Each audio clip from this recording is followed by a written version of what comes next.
तो आज हम शुरू करने वाले हैं Newton's laws of motion. Newton's laws of motion में हम क्या पढ़ने वाले हैं?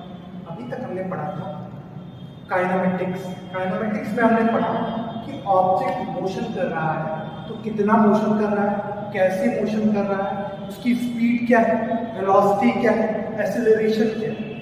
अब हम पढ़ेंगे what is the cause of that motion. Motion हो रहा है तो उसका रीजन क्या है, क्यों हो रहा है मोशन, कैसे हो रहा है, किसके प्रभाव से हो रहा है, ये हम शुरुआत करते हैं। सबसे पहले इसकी हिस्ट्री जान लेते हैं। तो अगर मैं बात करता हूँ कि रीजन ऑफ द मोशन की बात करें तो सबसे पहली बार किसी ने जब बात की थी वो थे एरिस्टोटल। एरिस्टोटल ने पहली बार अपनी फैलेसी दी थी जिसे हम एरिस्टोटल्स फैलेसी कहते हैं। फैलेसी मतलब स्टेटमेंट जो कि अब गलत है। एरिस्टोटल्स फैलेसी में एरिस्टोटल ने क्या कहा?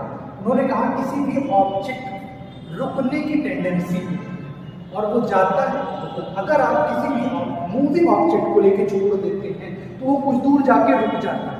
इमेजिन करिए कि आपके पास एक बॉल है जिसे आपने धीरे से ग्राउंड पे लुढ़का दिया है, वो थोड़ी दूर जाके मूव करते करते रुक जाएगा।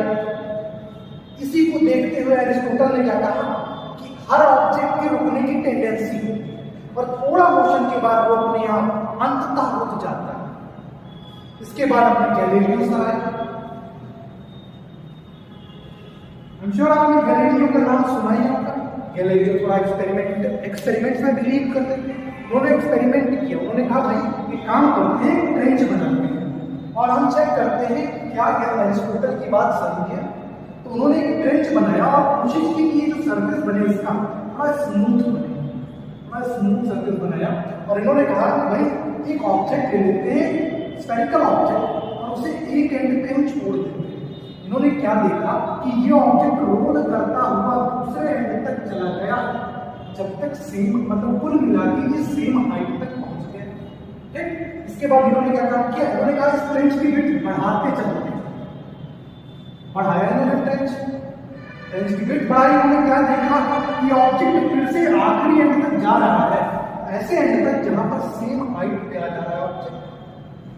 इन्होंने फिर से ट्रेंच की विड्थ बढ़ाई और फिर से देखा कि ऑब्जेक्ट सेम हाइट तक ट्रेवल कर रहा है।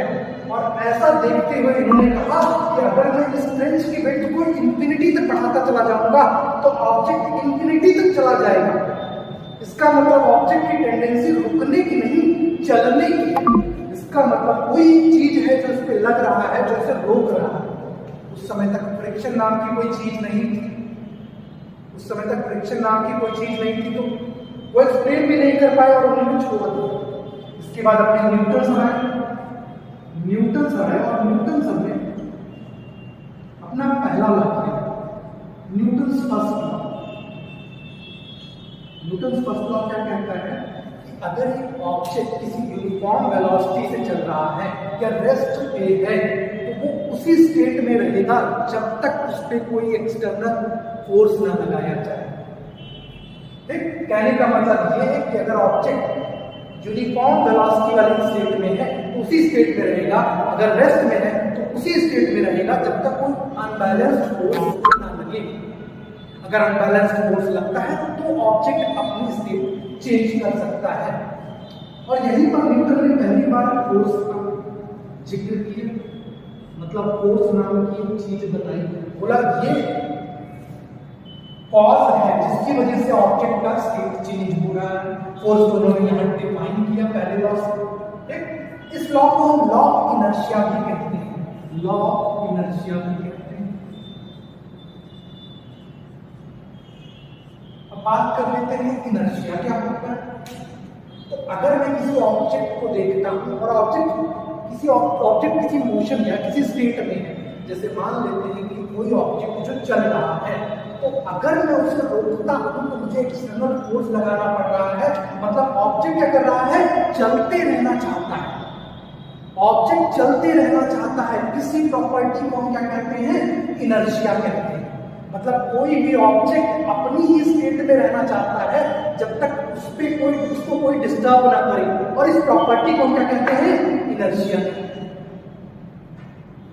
इमेजिन करिए आपके पास एक बॉल है और उसको उसको आप अगर रख देते हैं तो वो रखा रहेगा, वही रखा रहेगा जब तक आप उस पर कोई एक्सटर्नल फोर्स ना लगाएं। समझ में आ रही है? तो अगर आप एक्सटर्नल फोर्स लगाते हैं तो मतलब आप उसकी स्पीड को चेंज करने की कोशिश कर रहे हैं और वो इसे रेजिस्ट करेगा। ये किसकी प्रॉपर्टी हो गई? इनर्शिया की प्रॉपर्टी हो गई। चलिए अब इनर्शिया की बात कर लेते हैं। तो इनर्शिया के 3 टाइप होते हैं।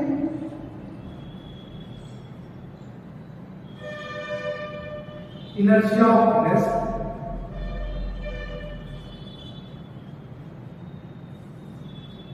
इमेजिन करिए आप किसी गाड़ी में बैठे हैं और गाड़ी रुकी हुई है, अब क्या हो रहा है, अचानक से गाड़ी ऊपर चल देती है, कुछ स्पीड पकड़ लेती है, तो क्या होता है, आपको ऐसा फील होता है कि आपको पीछे से कोई धक्का दे रहा है। ऐसा क्यों होता है? आगे से कोई धक्का दे रहा है, ऐसा क्यों होता है? क्योंकि आपका पैर जो कि कार के सरफेस से जुड़ा हुआ है, वो उस पर एक फोर्स लगता है जो उसे आगे ले जाना चाहता है। बट आपकी बॉडी, अपर बॉडी जो कि फ्री है, अगर आपने कहीं सीट बेल्ट नहीं बांध रखी है तो वो क्या है, फ्री है, तो इस पर कोई फोर्स नहीं लग रहा है, तो उसे फील हो रहा है, वो आगे बढ़ना नहीं चाहता है, उसे इनर्शिया फील होता है। और चूंकि वो रेस्ट पे है तो रेस्ट पे ही रहना चाहता है, वो आगे बढ़ना नहीं चाहता है। तो ऐसे में जो इनर्शिया लगता है उसे हम इनर्शिया ऑफ रेस्ट कहते हैं। दूसरा एग्जांपल ले लेते हैं। अगर मैं एक ऑब्जेक्ट को रख देता हूं, एज्यूम करिए आपने ग्लास का कप ले लिया है, कप के ऊपर एक कार्डबोर्ड रख दीजिए। कार्डबोर्ड के ऊपर अगर आप एक कॉइन रखते हैं और कार्डबोर्ड को तेजी से खींचते हैं, कॉइन कार्डबोर्ड के साथ नहीं आता, कॉइन नीचे गिर जाता है। ऐसा क्यों होता है? क्योंकि कॉइन पहले से रेस्ट में था और रेस्ट में ही रहना चाहता है, वो आगे नहीं बढ़ना चाहता, वो कार्डबोर्ड के साथ आगे नहीं जाना चाहता। इसे हम इनर्शिया ऑफ रेस्ट का एक एग्जांपल ले सकते हैं। आगे बढ़ते हैं। दूसरा टाइप है इनर्शिया का, inertia of motion.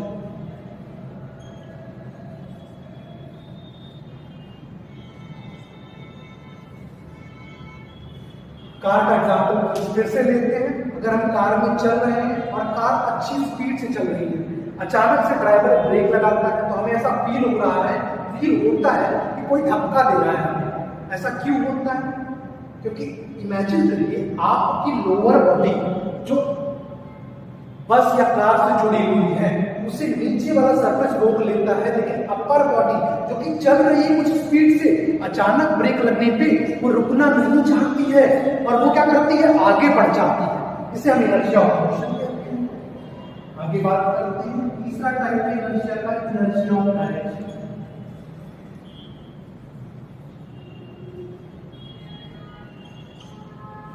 I am sure आप सबने फील किया होगा, जब आप टर्न्स पे जाते हैं, आप अपनी बाइक, कार, स्कूटी जिसमें भी चल रहे हैं, आपको ऐसा फील होता है कि आपको कोई पुश कर रहा है आउटवर्ड डायरेक्शन। ऐसा क्यों होता है?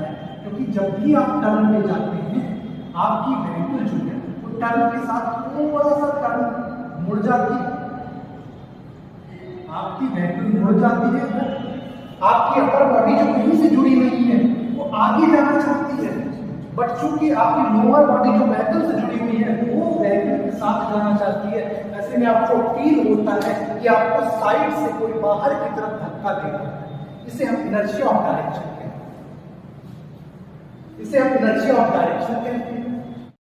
न्यूटन के पहले लॉ ने बताया कि अगर कोई बॉडी यूनिफॉर्म वेलोसिटी से चल रही है या रेस्ट पे है तो उसी स्टेट में रहेगी अनलेस एंड अनटिल कोई एक्सटर्नल अनबैलेंस फोर्स उस पे लगाई जाए।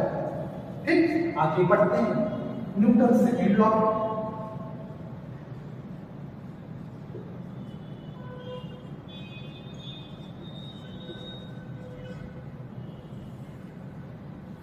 Newton second law, I am sure आपने 10th में पढ़ रखा होगा। Newton second law means m बराबर m, बट अभी थोड़ा हम अलग सा पढ़ेंगे।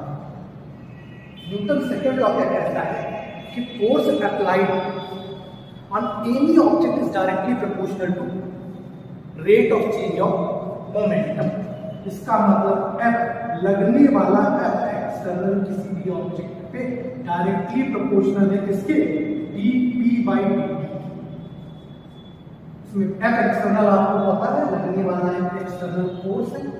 पी क्या है? मोमेंटम या लीनियर मोमेंटम आप बोल सकते हैं। ठीक, सबसे पहली बात ध्यान रखते हैं एफ एक्सटर्नल जो आपने पढ़ा, आपने पिछले फर्स्ट लॉ में पढ़ा था कि फोर्स होता है, एफ एक्सटर्नल की बात की आपने, तो फोर्स क्या होता है ये थोड़ा सा जान लेते हैं। श्योर आपने पढ़ रखा है लेकिन फिर भी एक बार जान लेते हैं। फोर्स क्या होता है? फोर्स इज पुश और पुल व्हिच हैज टेंडेंसी और is tendency to change the state of object. ठीक, अब टेंडेंसी जरूरी नहीं कि चेंज कर दे स्टेट, चेंज नहीं कर सकता लेकिन ट्राई करना है। ठीक, कहने का मतलब ये है कि फोर्स ऐसी ऑब्जेक्ट है, फोर्स ऐसा पुश या पुल है जो क्या करता है, किसी भी ऑब्जेक्ट के स्टेट को चेंज करता है या चेंज करने के लिए ट्राई करता है। ठीक, ऐसी फिजिकल क्वांटिटी जो किसी भी ऑब्जेक्ट के स्टेट को चेंज करती है या चेंज करने को ट्राई करती है उसे हम फोर्स कहते हैं। आपने पढ़ रखा है फोर्स की एसआई यूनिट क्या होती है? एसआई यूनिट ऑफ फोर्स क्या होती है? न्यूटन होती है। और सीजीएस यूनिट होती है जाने न्यूटन को हम कैपिटल एन से डिनोट करते हैं। साइंटिस्ट का नाम है, इसमें हमेशा कैपिटल में आप लिखेंगे। इसके बाद बात कर लेते हैं, ये तो हो गई फोर्स की यूनिट और सीजीएस यूनिट। अब बात कर लेते हैं फोर्स के डायमेंशन की। हमने यूनिट एंड डायमेंशन चैप्टर में पढ़ रखा है कि डायमेंशन नाम की कोई चीज होती है। आई एम श्योर आपको F बराबर m ही याद होगा। क्या मैं बोल सकता हूँ F का डायमेंशन होगा m के डायमेंशन के बराबर? आपको पता है m का डायमेंशन m⁻⁴ और एक्सेलरेशन जो कि आप काइनेमेटिक्स में पढ़ चुके हैं, एक्सेलरेशन का डायमेंशन होता है l⁻⁴ t⁻⁻⁻। तो फोर्स का डायमेंशन हो जाएगा m1 l1 t⁻⁻। आगे बढ़ते हैं फोर्स से थोड़ा सेकेंड लॉ की बात करते हैं। अब सेकेंड लॉ में हमने अभी तक जान लिया है कि फोर्स जो होता है, force external force F external is directly proportional to dP/dt। ठीक, वेक्टर क्वांटिटी से डायरेक्शन के साथ लिखेंगे। चूंकि न्यूटन पहली बार F की बात कर रहे थे तो उन्होंने कांस्टेंट को 1 मान लिया। उन्होंने डायरेक्ट बोल दिया कि F is equal to F net या F external net is equal to dP/dt। I am sure आपको पता होगा P मोमेंटम होता है, तो P की वैल्यू क्या हो जाती है आपके पास? क्या ये मास इनटू वेलोसिटी हो जाएगा? तो कर दें यहां, तो F net is equal to हो जाएगा भाई d/dt ऑफ mv वेक्टर। ठीक, आपको पता है m स्केलर क्वांटिटी और v वेक्टर क्वांटिटी। डेरिवेटिव लेके देखते हैं, u भी लगा दें। सबसे पहले m का डेरिवेटिव ले लेंगे, v को बाहर निकालेंगे तो v dm/dt plus m dv/dt। u की फंक्शन हमने निकाल कर लगा दिया डेरिवेटिव वाला। ठीक, तो f नेट की वैल्यू आपके पास आ गई वेक्टर फॉर्म में v vector dm/dt plus m dv/dt। अब dm/dt क्या रिप्रेजेंट करता है? Rate of change of mass with respect to time. But generally क्या होता है ऑब्जेक्ट्स में, क्या होता है rate of change of mass लगभग 0 ही होता है, क्योंकि मास ऑब्जेक्ट का जनरली चेंज नहीं होता है। एटलीस्ट आपके सिलेबस में चेंज नहीं होगा, लेकिन हाँ कुछ केसेस होते हैं जैसे रॉकेट प्रोपल्शन वाला केस है, वहां अलग से पढ़ेंगे, उसमें उसको भी इंक्लूड करेंगे। तो अगर मैं बोलता हूँ इफ मास इज कांस्टेंट, अगर मास कांस्टेंट मानता हूँ, अगर मैं मास को कांस्टेंट मानता हूँ तो क्या मैं ये लिख सकता हूँ F net vector is equal to, ये पार्ट 0 हो जाएगा, तो v वेक्टर dm/dt जो होगा ये पार्ट 0 हो जाएगा प्लस m dv/dt। ठीक, F नेट वेक्टर की वैल्यू डायरेक्ट हो जाएगी m dv vector divided by dt। और आपको पता है dv/dt क्या होता है, आपने काइनेमेटिक्स में पढ़ रखा है एक्सेलरेशन। तो आपके पास आ गया F बराबर ma, जो कि आपने क्लास 10 में पढ़ रखा था। ये पुराना वही फॉर्मूला है। ठीक, लेकिन ये तभी लगा सकते हैं आप जब मास क्या हो